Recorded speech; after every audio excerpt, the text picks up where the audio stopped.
Gentlemen of the press, this is an issue that has to do with cyber crime, the highest of its kind in this country.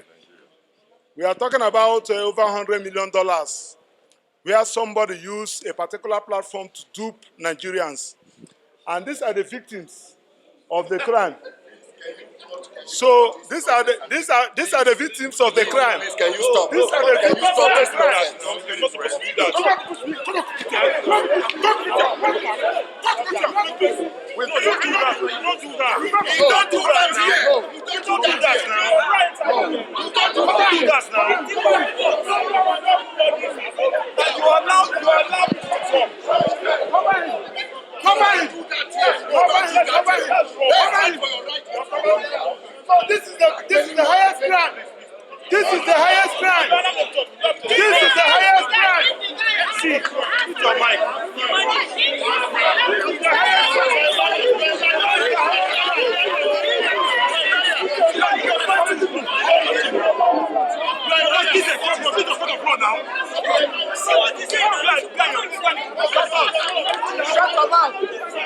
Shut your mouth.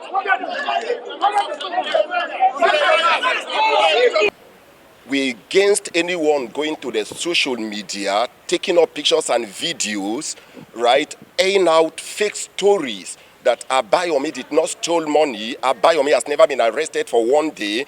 The police scripted the whole job. It was a prank. We keep saying, hey, if you think Abayomi didn't steal money, why not go to the police station and ask the police officers who investigated the case, or go to court where the case is and do your findings. Ask in court if truly Abayomi didn't steal money. Abayomi who stole, he said, I stole money.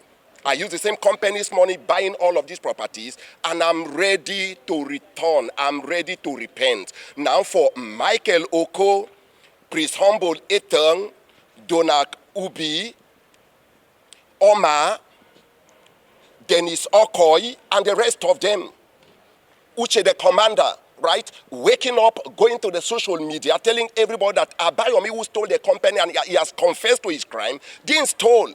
Putting up videos, mostly that of Michael Oko, who put up videos. We have 42 videos. One of them, if you arrest Abayomi, we will bring you down.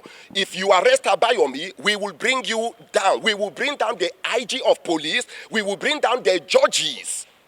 Tell them we are coming after them. What? A case that the young man has confessed. Okay.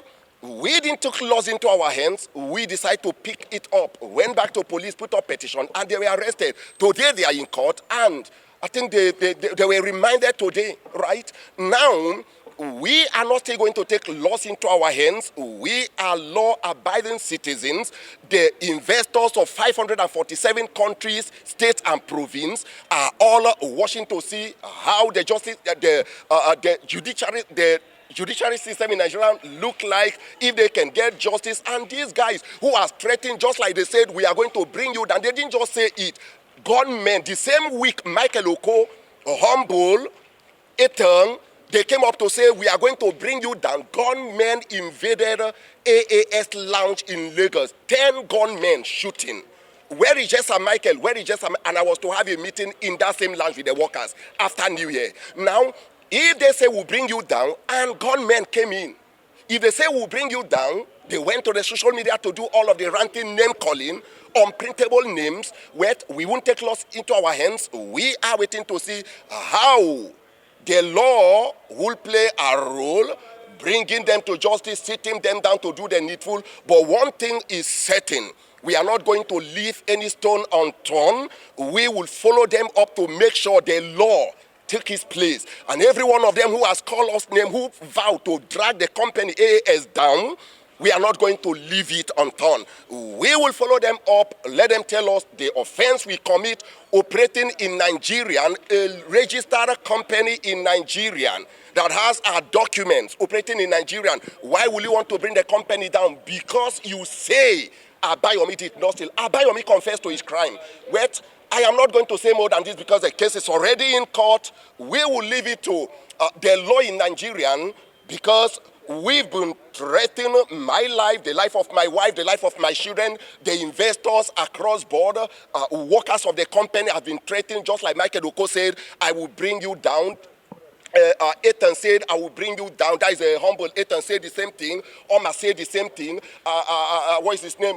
Godwin Benjamin said the same thing. John Sheed said the same thing. Every one of them, we have all of this evidence, right? We printed it out. I think they are with the IPO and the court here, where we won't take laws into our hands. We are going to stop here. We will wait for them patiently and wait for the law patiently to do the needful. Thank you. God bless you. It's good that we get the background that leads to this matter. That's very, very key. It's about some Nigerians that complained about how they were defrauded by one Ponzi scheme that is being organized by one person. So the person now who was a... Today's case about cyberbullying. Yes, yes, I'm coming. I hear what I'm saying. So the people now raise alarm on the social media, say that they have been defrauded as a result of this particular Ponzi scheme. Now, the nominal complainant now wrote a petition to the police. Police investigated the matter and arraigned these people in court. So, but they have arraigned them in court. We made the application for bail, but the prosecution said that he's not he has not been served with the bail application. So he needed time to respond, that he's just in it for the first time. So court obliged him and adjourned the matter on the 13th and ordered the defendants to be remanded in a Kuje prison. So that was just all. And when we came out, I wanted to address the press. So the nominal complainant, who recruited people that you saw, that I don't know, said that I cannot talk to the press. So that's what led to the fracas. So he said that I cannot talk to the press, stopped me from talking to the press, because the essence of press, even in Supreme Court, to have press gallery, is for press to know what happened in court, so that they will not go and give a false report. So you hear from the prosecution, you hear from the defendant. So that is why you saw that this time. We said no. Press, freedom of press is my fundamental right, and I need to exercise it. It is when I'm going against the rules that I will be called to order.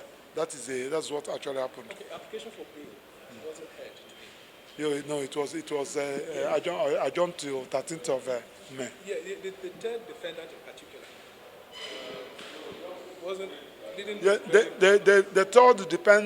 the third defendant said that he been tortured and he collapsed and at the police, and he was rushed to the hospital to understand that they removed one of his teeth when they were beating him up. So that is why you see him. So we also draw attention of the court. So I believe at the Kuje prison they will take him to hospital for proper medication pending his application for bail.